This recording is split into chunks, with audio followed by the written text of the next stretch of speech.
it took to write the books that they'll be talking about today, and the effort on many levels that it took to be present here today.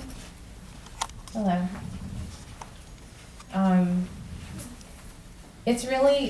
This introduction is difficult because there's really not a nutshell way to introduce either of these authors, and I think that, how many of you have read either of the books? Okay, all right. So our book club at the library started reading Ed Haslam's Dr. Mary's Monkey and found it absolutely riveting. And we have some of the members from that book club here today, eagerly awaiting to hear Ed Haslam speak. And the really interesting part about Dr. Mary's Monkey in terms of Judyth Vary Baker's presence is that the story is validated in a way by her presence here today, because she is the one real living witness to the things that Ed Haslam writes about in his book. So the way we're going to do this today, Ed's going to maybe read some from his book and speak a little bit about what he's written, and then we're going to open it up for a few questions before moving on to Judy Baker. And then you'll have an opportunity to ask questions of her as well. And then there'll also be an opportunity to purchase books and have the authors sign them. So please help me give a warm welcome to Ed Haslam.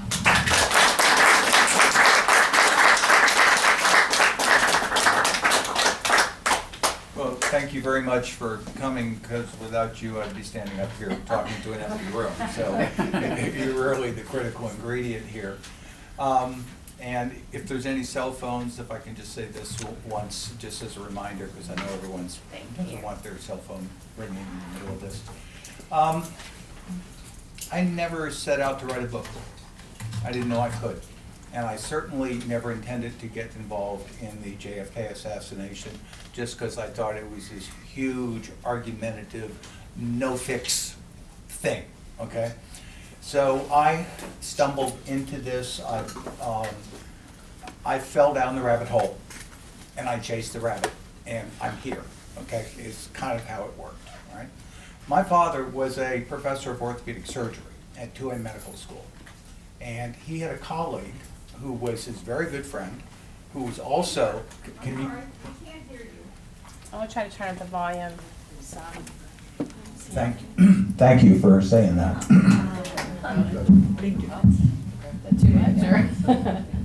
No, I'll figure out where it is. If I can hear myself, I can judge it. This guy needs to be out of here a little bit, sorry. Okay. Can you hear me now? Okay, thank you. What I was saying, I'll just recap for you. I never intended to write a book. I didn't know I could. I did not intend to get into the JFK assassination subject. My father was a professor of orthopedic surgery at 2A Medical School in New Orleans, which is where I grew up. And he had a colleague by the name of Mary Sherman. They were very good friends, and my father was out of Harvard, no slouch, and he had like the utmost professional respect for Mary Sherman because she was out of the University of Chicago. And they would sit around and, go to orthopedic meetings once a year and sit around and drink scotch together and talk. And he found out a lot about Mary Sherman's background, like she was a good friend of Enrico Fermi's at the University of Chicago. Now that's the first sustained nuclear reaction, father of the bomb, those things, okay? And so when Mary died, well, she was one of my father's best friends, so it was big news at home, And it was front page news in the newspaper for 2 weeks. And I heard things at home that the public did not hear, because that's the way a big gossipy city like New Orleans works. There is a grapevine. And my father told my mother, and my mother told me, there were things wrong with what was being said about Mary Sherman's murder, and that her arm was missing. And they never told the public that, okay? And one day I said, hey, Dad, how'd you know Mary Sherman's arm was missing? He said, well, they asked me to go over to the morgue and take a look. you know. Anyway, so these were things I heard as a child. 1964, so I was 13 years old when all this went down. And then in the 1960s, when I was in high school, the big background event in New Orleans was Jim Garrison's JFK investigation. And I had friends, I mean, my girlfriend's father financed Garrison. Okay, was in a classroom with the coroner's son. You know, I had people on both sides of the issue, the children of the attorneys defending Clay Shaw. The guy that was running communications between Clay Shaw's attorney and J. Edgar Hoover was Hervé Rasevich, whose son was a Jesuit priest and was one of my teachers. And the guy that put together the seminar on the Soviet Union at the Jesuit Seminary in Mobile on July 26th. 26, yeah.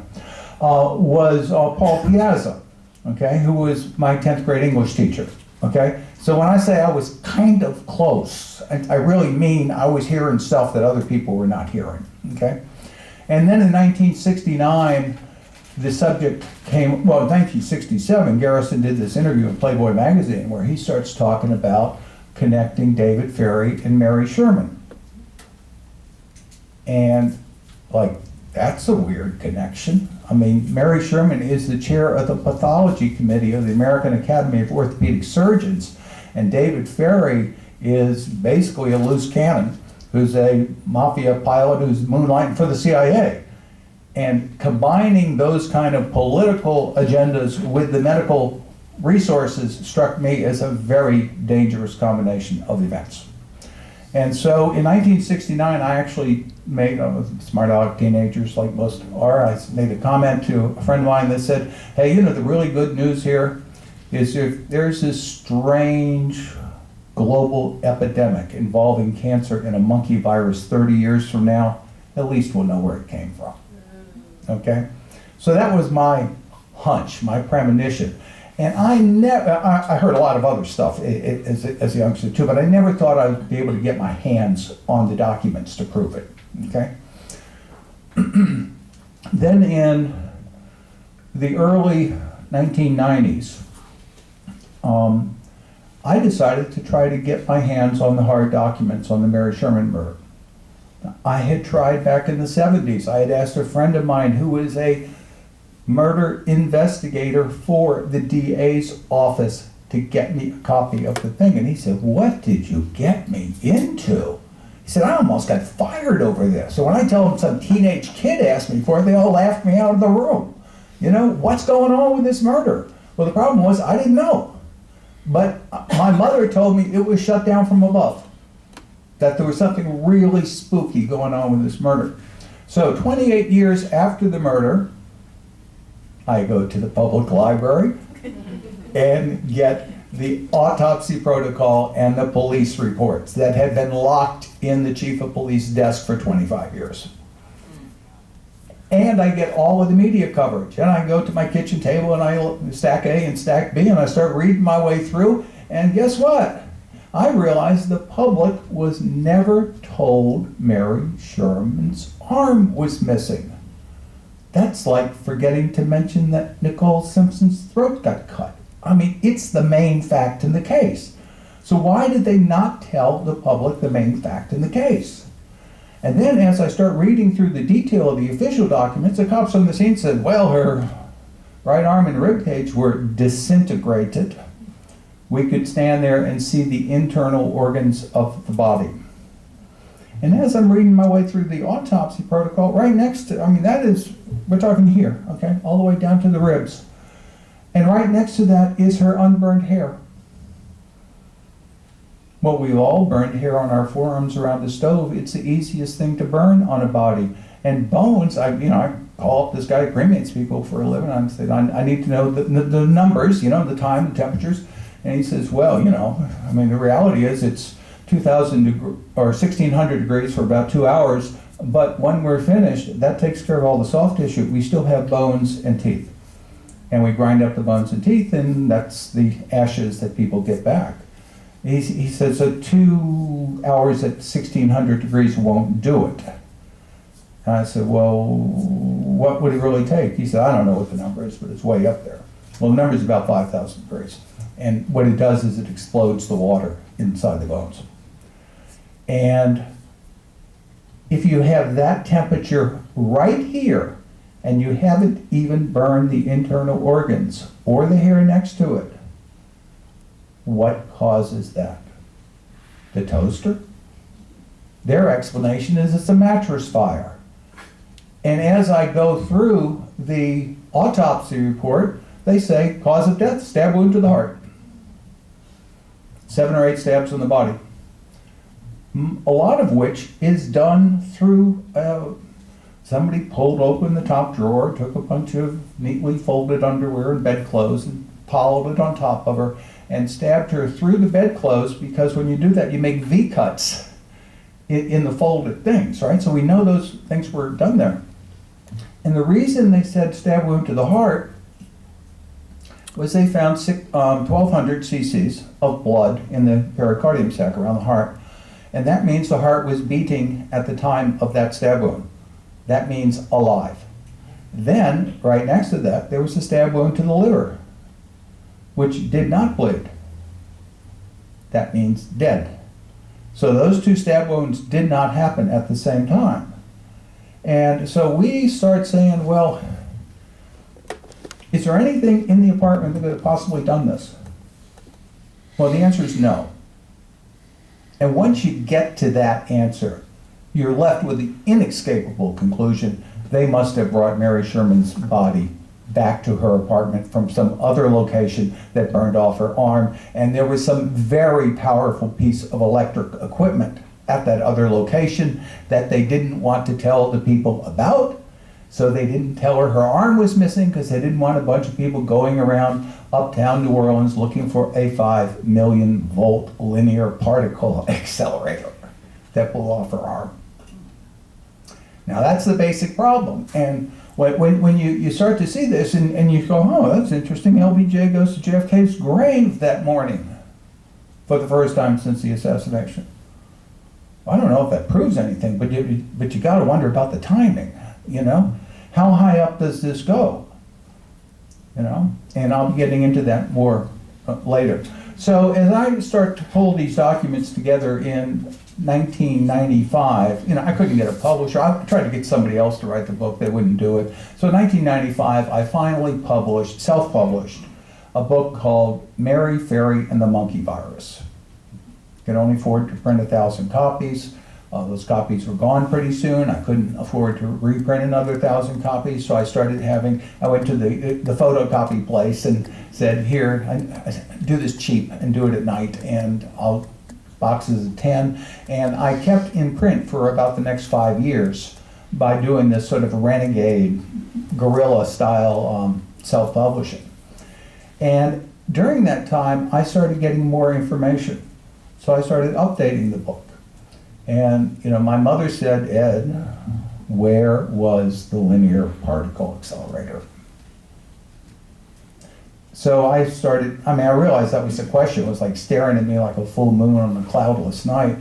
And I had a lot of people help me on this. I had this MD who used to call me, who worked with a linear particle accelerator at a big cancer clinic on the East Coast. And he said, Ed, these things, the wiring required for these is massive.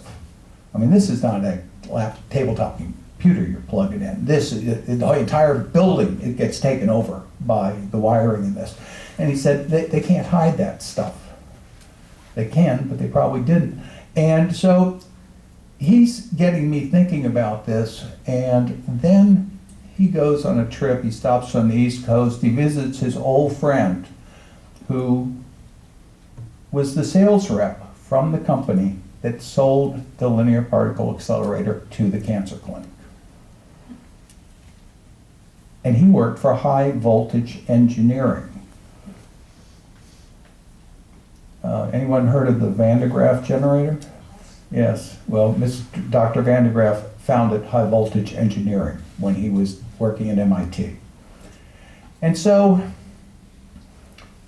this sales rep / project manager would go all over the world and install linear particle accelerators, like one in South Africa.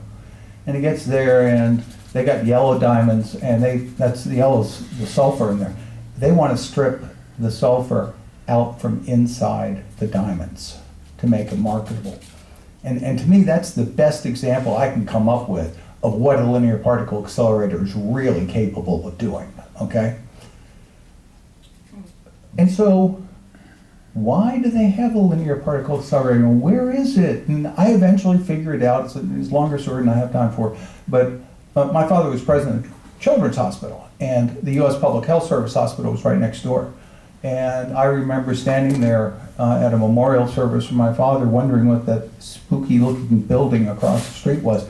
And we eventually figured it out because we got the building engineer from the U.S. Public Health Service hospital to tell us what building all the weird wiring was in. Okay, and we were able to ID it. And now, 50 years later, that building still has an orange fence around it. And they're arguing about whether or not they can doze it. Okay, and the city council is saying, no, I think that's a historic monument. I don't think you're going to be able to doze that one. So that story is still evolving right now. Now, why would they have a linear particle accelerator in the infectious disease laboratory building of the U.S. Public Health Service? Because there's another part to this story that is really dark and starts really early. You go back to World War I, and Alexander Fleming was a frontline doctor in World War I, and he saw so many people die. And what they were doing with the antiseptics were killing as many people as the bullets were. I mean, he was really frustrated by this, and after the war, he goes back to London, and he accidentally stumbles on the fact that this mold kills bacteria, and he accidentally discovers penicillin. But he can't make it work as a medicine. He publishes a paper on it, lays there for 12 years, and then a couple of doctors at Oxford say, let's take a second look at this. And they figure out how to make an injectable medicine out of penicillin. And this is in the late 1930s. And they're ready to build, they're fighting a war at the time with Germany, right? And they've got this whole issue of wounded soldiers coming in again, and they want to build a factory, but they're being bombed. This is not a good time to build a factory. So they come to the Americans and say, we have the science, we need you to build a factory. And in 1942, the factory comes online producing large quantities of penicillin. I found that year interesting because I got curious about what year the polio epidemic started. And the polio epidemic starts in 1943. Now they have 3,000 or 4,000 cases of polio all the way back to the beginning of the century, and then 42 they got 4,000, jumps to over 10, to over 20, up to over 50 before the epidemic's over. It's not a 1950s experience. It starts in 43. And they realize, I mean, I think the drug companies, I'm talking to you about this, I think the drug companies realized as early as 43, 44 that they had a problem. Antibiotics were, I mean, let me set the stage for this. Half of all hospital beds in America were full of people dying from syphilis, okay? The idea that you can show up with a syringe and cure it in a single shot was miraculous, okay? And they had the most, maybe the smallpox vaccine deserves this too, but they had one of the most miraculous developments in medicine, but they had a little problem that they were getting a side effect with increased polio. And I've talked about how that mechanism works, but I don't have time for it today. What we have is the fact that they either had to pull back on antibiotics or they had to push for a vaccine. And they decided to push for a vaccine. And they decided to do a mandatory coast-to-coast inoculation of 200 million Americans. And they were in a hurry. So they grew the polio virus for the polio vaccine on the kidney cells of rhesus monkeys. Well, it was cheap and effective and kind of worked, but the problem was after they had released 100 million doses, two researchers up at the National Cancer Institute / Institutes of Health by name of Bernice Eddy and Sarah Stewart proved that they had found a virus that caused cancer. And it was not long after that that they found the virus in the polio vaccine after they had already released 100 million doses. Now this is the biggest mistake in the history of government. So what do you do when you find out you're in that situation? Well, first of all, you say, this is now a secret. Boom. State secret, right? National security, don't tell anybody. Secondly, let's get really busy trying to find a solution. Let's start a medical Manhattan Project with the goal of producing a vaccine that will stop the cancer-causing virus, which is called SV40, by the way. Originally named polyoma, but later named SV40. That's what you find it on the internet today. And so they tried to do that. And when they made the polio vaccine, they had 3 flavors, heavy, medium, light. Well, with SV40, they only have heavy. They need to get it to mutate to make the vaccine. So they decide to expose it to gamma ray radiation. And they don't want people watching and asking questions. So they set up this secret medical Manhattan Project on the grounds of the U.S. Public Health Service Hospital in New Orleans. It's got 13 buildings on the grounds. They picked a building in the back, hung a sign in front that said Infectious Disease Laboratory to keep out the casual traffic, you know.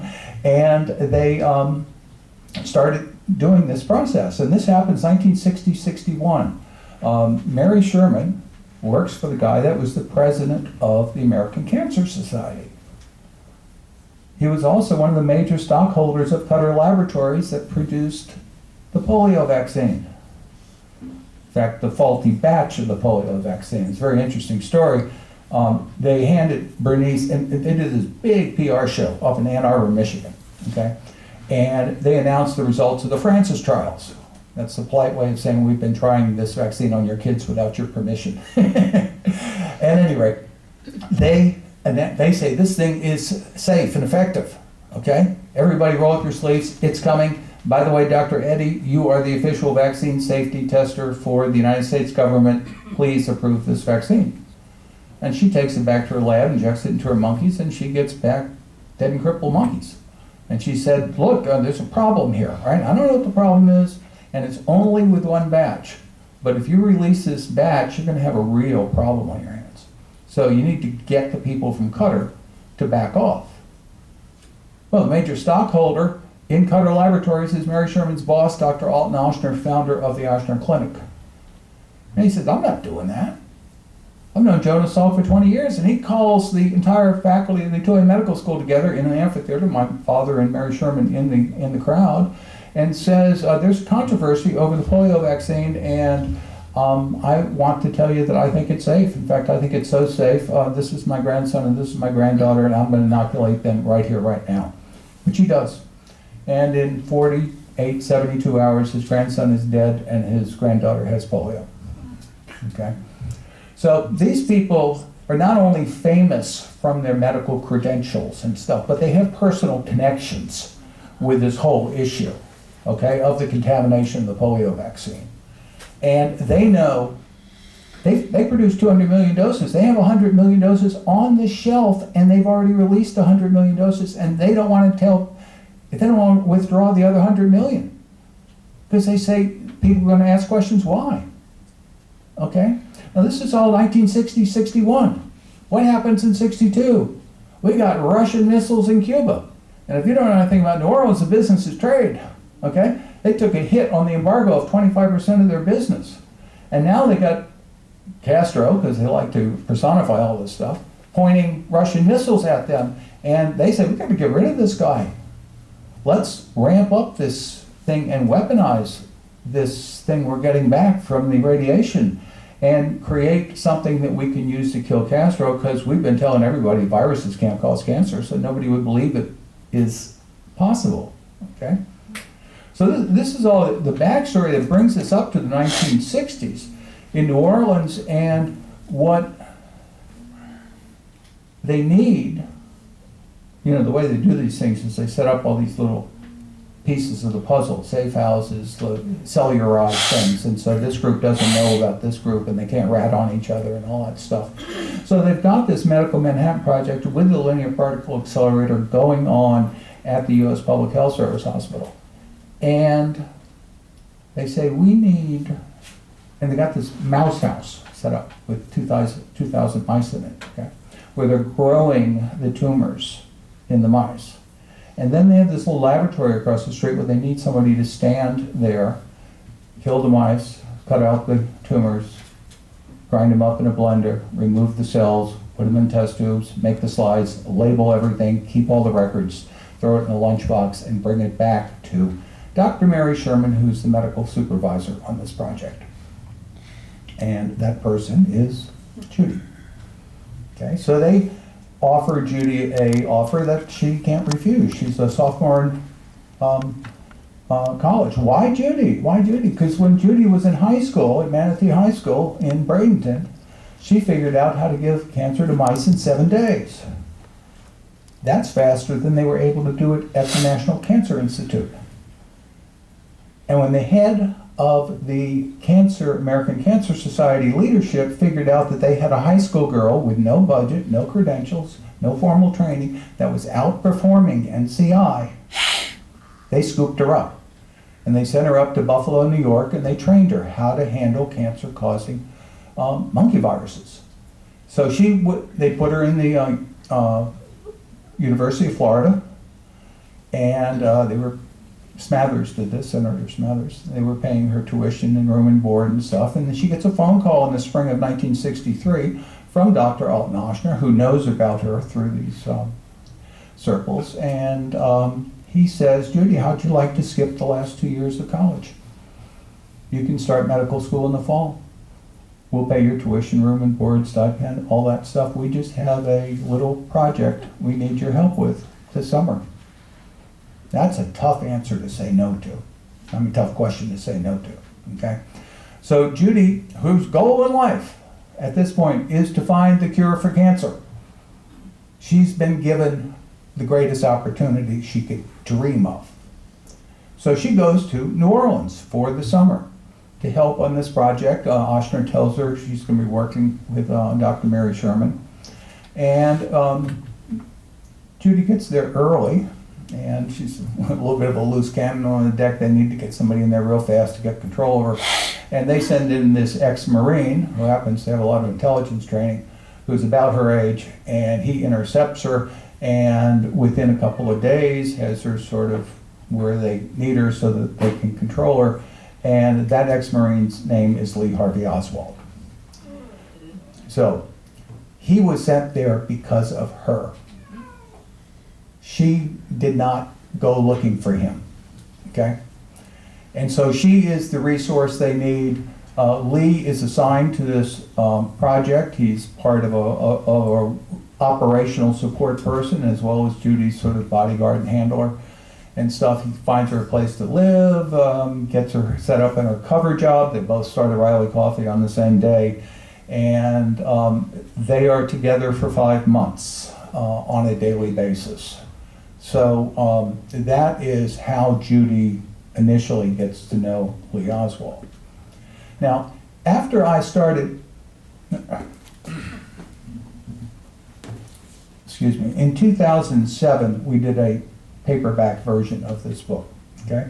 In 2014, we added 25 pages, some of which I'm going to talk about now, and we added the crime scene photos in the back. If you do not want to see the crime scene photos, do not open the back of the book because they will jump out, okay? They're rather strong. But what started happening was people started bringing me information. I was no longer going to the libraries digging. I'd be on the radio show and somebody would call in and start. One guy said, have you ever heard about this woman who knew Lee Oswald and who lived in the patio apartments with Dr. Mary Sherman? I said, yes, her name's Victoria Hawes. I read about her in Joan Mellon's book. They said, yeah, and I'm her ex-husband's brother-in-law. Would you like to talk to him? I said, sure, sure. And so as we start getting into this, I start finding out more and more stuff. Joan had said something very strange. I remembered this in her book. She said that whenever Lee Oswald would come over to the patio apartments, he would go see a guy by the name of Juan Valdez. Well, Juan Valdez is not a Colombian coffee bean salesman. He's the guy who called the police to report the fire in Mary Sherman's apartment. Okay? And so Juan was kind of a strange guy. He would come over to our house and ask to use the telephone to call places like Miami and Havana. He says, I know we were naive, but we let him do it. And he was always very good about paying us and stuff. And when Lee would go over to Juan's house, they would hear the toilet flushing about 25 to 30 times in a row. I said, are you sure about this? And they said, our bedroom shared a wall with Juan Valdez's bathroom, and the pipes were in the wall. So every time he flushed the toilet, the water ran through the headboard of our bedroom. So yes, I am sure about this. I said, well, how often did this happen? Like once or twice? They said, no, for over a month it was an every night occurrence. Can we agree that there's the possibility that somebody is trying to dispose of a large quantity of something?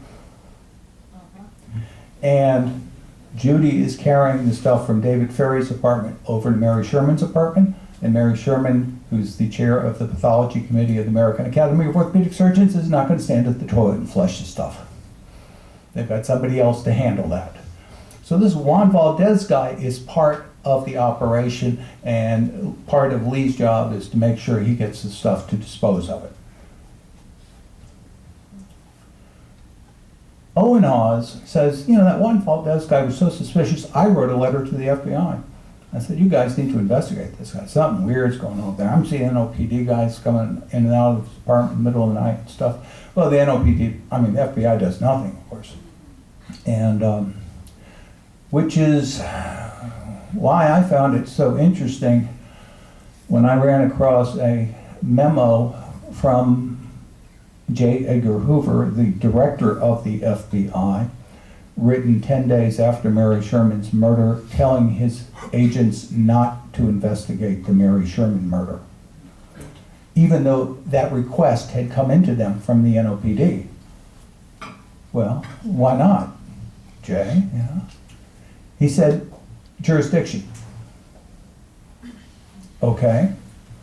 So, if Mary Sherman was actually electrocuted on federal property, that was FBI jurisdiction. And by returning her to her apartment, they made it NOPD jurisdiction. So maybe the change of location was not really accidental, all right? And one of the things that really strikes me is the real crime scene was the infectious disease laboratory at the U.S. Public Health Service Hospital, and it was never investigated.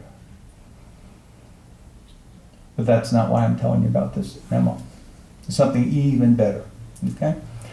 Now, J. Edgar Hoover is very good about signing all this stuff, except when he's out of town. Then he just dictates it and goes out on the airtel to his special agent in charge of the New Orleans office, as this one does. So J. Edgar Hoover may not have been aware of the note on page 2, which says, note, victim is Dr. Mary Sherman, 51 years old, internationally respected cancer researcher and surgeon, right arm and rib, stabbed 7 or 8 times, right arm and rib cage totally burned away.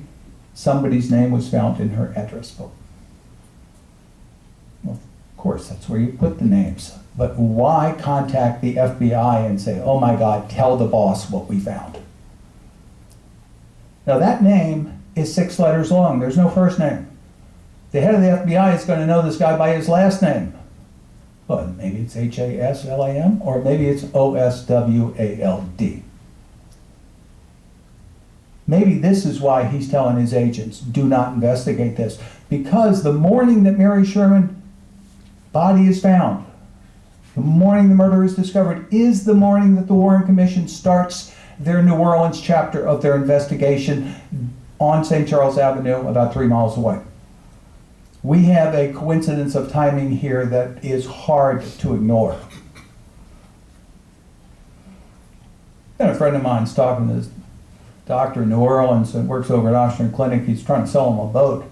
And he said, hey, you know anything about this Mary Sherman murder? He said, everybody knows Stanley Stumpf killed Mary Sherman. Really? Who's Stanley Stumpf? And what do you mean by everybody? You talking about the homicide detectives? I read everything they wrote. Stanley's name's not in there. Okay? So who is everybody, and how do you know he killed Mary Sherman, and who was he? Well, it turns out Stanley was Mary Sherman's orthopedic resident. He worked under her direction, and he worked at the emergency room in Oshner Clinic. Now, when you work in an ER, particularly in those days, you work about 24 on, 24 off, and you don't show up in the ER on your day off. Okay? You don't do that. And so, on Stanley's day off, which happens to be the night of Mary Sherman's murder, Stanley suddenly shows up in the ER in his civilian clothes, not his scrubs. He's got one of these looks on his face. He goes in the back, in the storeroom, gets something and leaves without talking to anybody. Everybody there saying, wow, Stanley, that was kind of weird. I wonder what that's about. What do they keep in the storeroom in the back of an ER that might be helpful to relocate a dead body? Body bag. Okay? Well, so I started looking into Stanley. Stanley attends Tulane University. He's a star athlete. He letters in basketball for 3 years in a row, and he letters in baseball 3 years in a row. He's this big, strong, strapping, athletic guy. And Mary Sherman's dead body is 136 pounds. And they find a small pair of blood-stained women's gloves in her hamper. Well, Stanley's not wearing those gloves because his hands are too big. So, and somebody opens the door with a key. There's no forced entry here. So maybe they got more than one person relocating her body back here. And maybe Stanley did carry it up the stairs. But let's talk about what really killed Mary Sherman. If you grab a normal circumstance, you grab a 5 million volt wire with your right hand, your feet are coming off because the electricity goes to the ground. But Mary's feet are fine. It's not until we find the facility that we realize there's a steel wall in the facility which has a grounded cable to it. And when she grabs that with her right hand, the electricity, all 5 million volts, comes down her arm, down her rib cage, and into the steel wall behind her. It does not go down her feet. And it does not cross her heart. Her heart's still beating. It's probably the only part of her that's still alive. She's blind. I mean, she's 5 million volts of electricity, a lot of electricity, right? But her heart is still beating. So somebody who is there with her decides to terminate her. In fact, I was having a lunch with a doctor in St. Pete a couple weeks ago, and I showed him the crime scene photos of Mary Sherman's body. You can do that with doctors at lunch, they don't mind. And at any rate, he looked at those for about 15 seconds and said, somebody did this woman a really big favor by stabbing her in the heart. Because you wouldn't want to wake up to the situation where your rib cage isn't there and you're blind and your arm's gone and they know you're going to die anyway. So how long are they going to keep you alive, you know? At any rate, so this stab wound to the heart, which is what technically killed her, is, in my opinion, a mercy killing. That may be the legal definition of death, but the criminals are the people who blew off her right arm. And why did they do that? I don't know. I mean, if they wanted to kill her, there are easier ways to kill people. You know, they just could have shot her and called it a robbery. You know, I mean, one of those things. Sabotaging, which is what I think it is. It could have been an accident, but I think it's sabotaging. Sabotaging the linear particle accelerator draws your attention to the location. At the exact moment that the Warren Commission is sitting there with these ID cards they got from Lee Harvey Oswald in the Dallas Police Department about his vaccination certificates, which they say are from the U.S. Public Health Service hospital.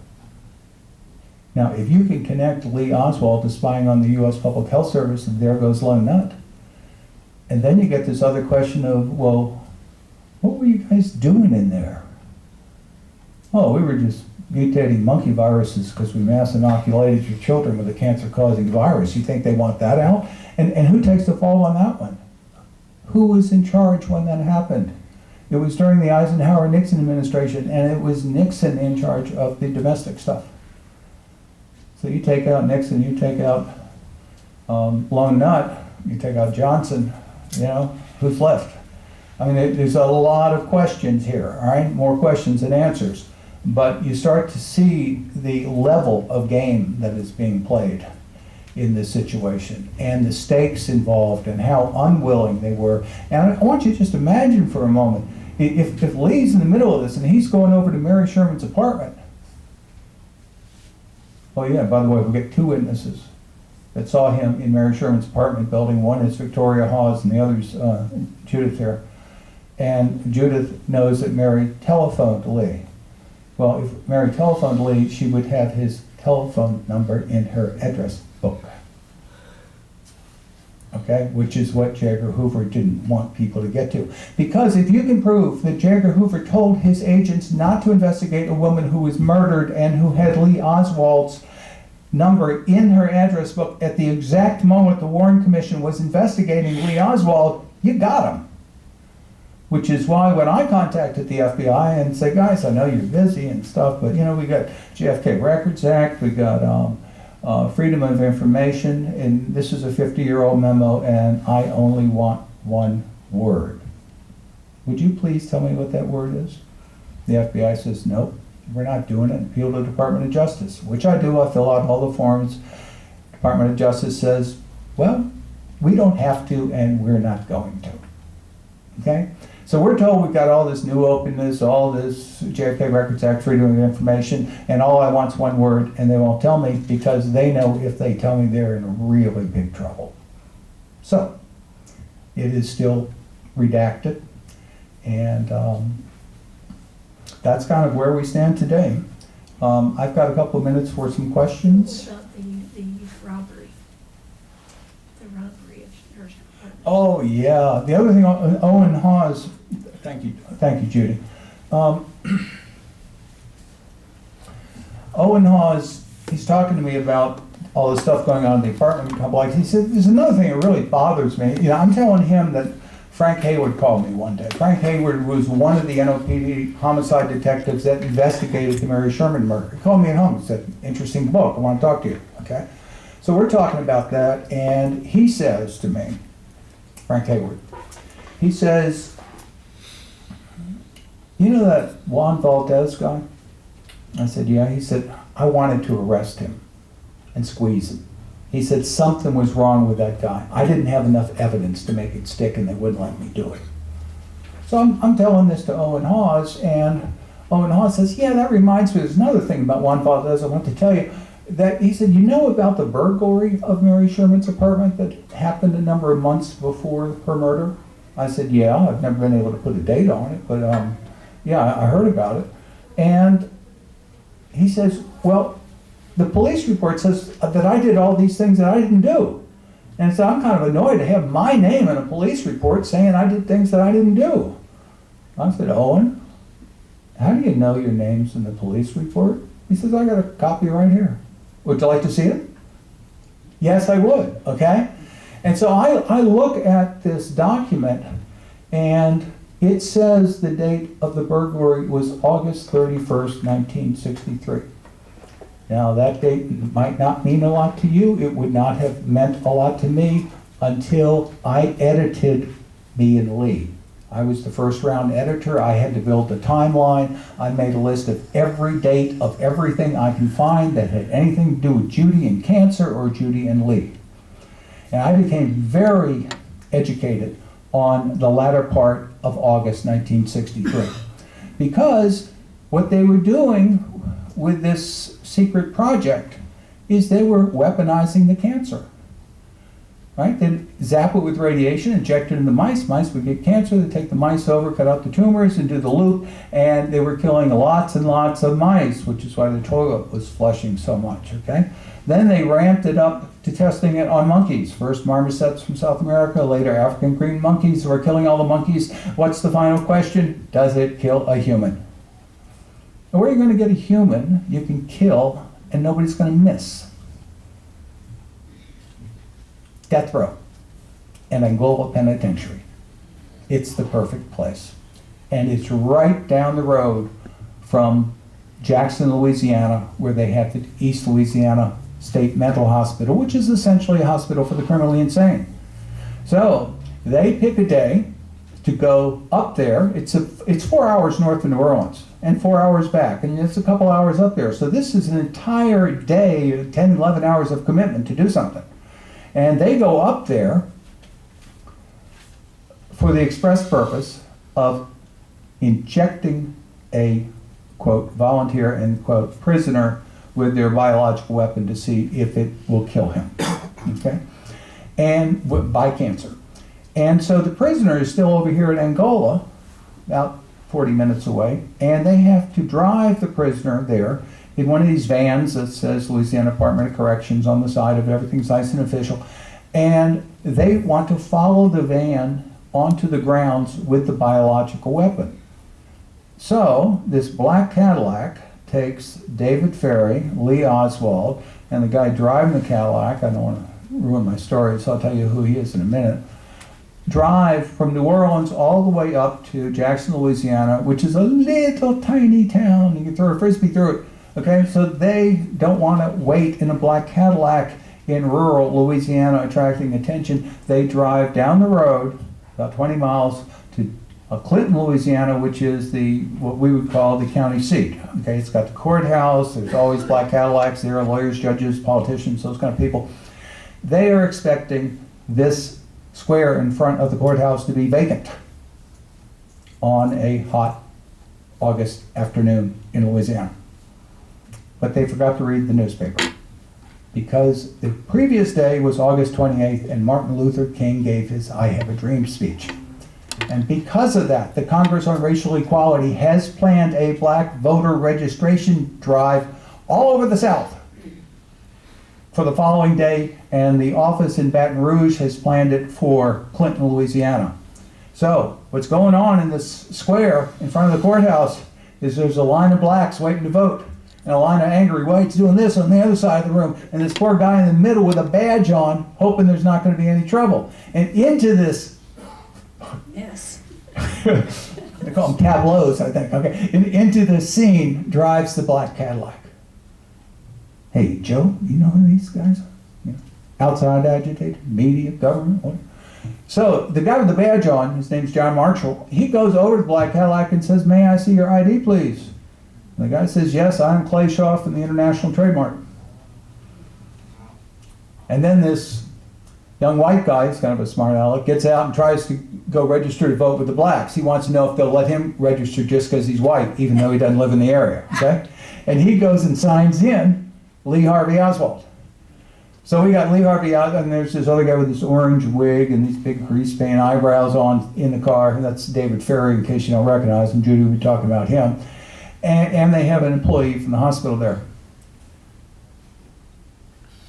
That's how we know this happens on August 29th, okay? Now, Judy was not in the car, but Lee tells Judy all about this the following day. Now, they've injected the guy. The question is, did the biological weapon work? How do you know? Well, within about 48 hours of the onset of cancer, it starts doing weird stuff to the blood, and if you know how to do the right blood test, you can determine it. Well, one of the handful of people in the country that knows how to do the blood test is Judy, because they taught her how to do it up at the Roswell Park Memorial Cancer Center up in Buffalo, New York. I actually intended to do a better method. So Lee drives Judy, not in a big black Cadillac in this old beat-up Kaiser, from New Orleans all the way up to Jackson. She's wearing a little nurse's uniform so she can walk around the hospital, nobody noticed. And she goes in and does the blood test on the patient.